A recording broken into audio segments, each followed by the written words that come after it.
ये अंतरयात्रा सूत्र कहता है, अंतरयात्रा है जीवन की पूर्णता का दर्शन और पूर्णता को जीना। जीवन की पूर्णता का दर्शन और पूर्णता को जीना बहुत सुंदर बात है और मनुष्य पूर्णता की तलाश में ही है। वो पूर्ण होना ही चाहता है, लेकिन समस्या कहाँ पर खड़ी होती है? पूर्ण तो होना चाहता है मनुष्य, लेकिन जीवन की पूर्णता को देखने से वो कई बार चूक जाता है। वो अपनी ही किसी सीमित अवधारणा में पूर्ण होना चाहता है। ये बहुत साधारण सी लेकिन बड़ी ही गहरी खाई है जिसको हर साधक को पार करना होता है। पूर्ण होना है, पूर्णता को जीना है अगर, तो जीवन की पूर्णता का भी दर्शन करना होगा। पूर्णता के दर्शन में सब कुछ शामिल है और स्पष्टतः इस पूर्णता में वो सारी अपूर्णताएं भी शामिल हैं जिनको व्यक्ति अपूर्णता समझता है, क्योंकि अस्तित्व की दृष्टि में सब कुछ पूर्ण है। जो हमें अपूर्ण सा जान पड़ता है वो अपनी अपूर्णता में भी पूर्ण है।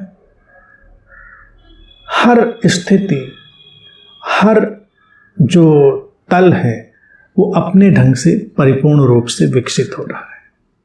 एक मनुष्य जन्म लेता है, गर्भ से लेकर जन्म तक और फिर अपनी युवावस्था से वृद्धावस्था तक तमाम सोपान पार करता है। हर अवस्था में देखा जाए वो पूर्ण ही था। गर्भ में जो छोटा सा बिंदु बराबर उसका विकास प्रारंभ हुआ, वो बिंदु भी पूर्ण था और ये सामने का पूरा परिपक्व वयस्क व्यक्ति भी पूर्ण है। जो हमको यात्रा दिखती है वो बस अस्तित्व की अभिव्यक्ति का एक ढंग है। तो अब इस दृष्टि को अगर हम देखेंगे तो हमारे जीवन से सारा विरोध जाता है। ये हमको एक गहरे अविरोध की स्थिति में, नॉन रेजिस्टेंस की स्थिति में ले आता है, जीवन की पूर्णता को देखना। अब इस पूर्णता में ज्ञान भी है, अज्ञान भी है, विद्या भी है, अविद्या भी है, प्रकट भी है, अप्रकट भी है, सब कुछ है। जो इस जीवन को इस समग्रता में देखने की क्षमता अर्जित कर लेता है उसके जीवन से संघर्ष विदा हो जाता है। अन्यथा जो साधक है अक्सर वो बड़े संघर्ष में, ऐसा क्यों है, वैसा क्यों है, ऐसा होना चाहिए, वैसा नहीं होना चाहिए। हम इसी द्वंद्व में उलझे और अस्तित्व में वही होता है जो आवश्यक होता है, चाहे वो हमारी दृष्टि में कितना भी कूड़ा कचरा लगता हो, लेकिन अस्तित्व में उसकी उपयोगिता है। इसीलिए वो है। मनुष्य के पास सारे चुनाव की क्षमता है कि वो उस कूड़े कचरे में जाना चाहेगा या नहीं जाना चाहेगा। जाना चाहेगा तो उसकी स्वतंत्रता है, नहीं जाना चाहेगा तो उसकी स्वतंत्रता है। अगर उस कूड़े कचरे पे जाने की स्वतंत्रता ना हो तो उससे मुक्त होने की स्वतंत्रता के भी कोई मायने नहीं है। अब प्रश्न ये उठता है कि अगर कोई व्यक्ति गया, यानी कूड़ा कचरा में उसको व्यर्थ को कह रहा हूं, तो क्या वो व्यर्थ सचमुच में व्यर्थ था? हो सकता है उस क्षण उसके लिए सार्थक हो, कौन जानता है। जीवन इतना बड़ा रहस्य है, उसको ठीक ठीक पूरी तरह जान लेना बहुत ही कठिन है। तो जीवन की पूर्णता के दर्शन में जो सबसे महत्वपूर्ण बात जो घटती है वो यही है कि हम जीवन को एक रहस्य की तरह देखने लगते हैं।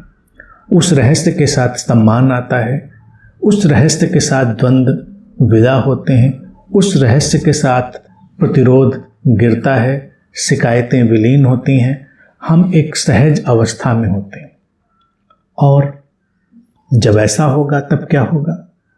तब व्यक्ति अचानक बड़ी ही सहजता से वर्तमान में ठहर जाएगा। वो जो प्रेजेंट मोमेंट अवेयरनेस है वो उसमें आ जाएगा। और अगर उस प्रेजेंट मोमेंट अवेयरनेस में वर्तमान क्षण की सजगता में देखेंगे तो पूरा अस्तित्व पूर्ण है, ये जीवन पूर्ण है। पूर्णता का दर्शन हमें इस क्षण के दर्शन में लाता है।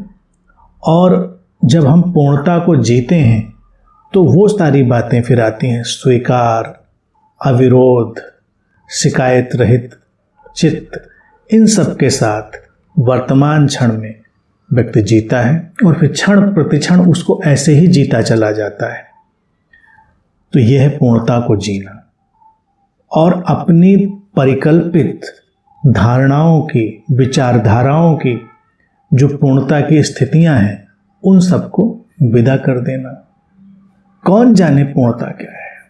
पूर्णता तो बहुत विराट, बहुत ही विराट, अनंत, असीम है। तो इस विस्मित दृष्टि के साथ, इस अहोभाव की दृष्टि के साथ जीना एक अंतर्यात्री का जीवन बन जाता है।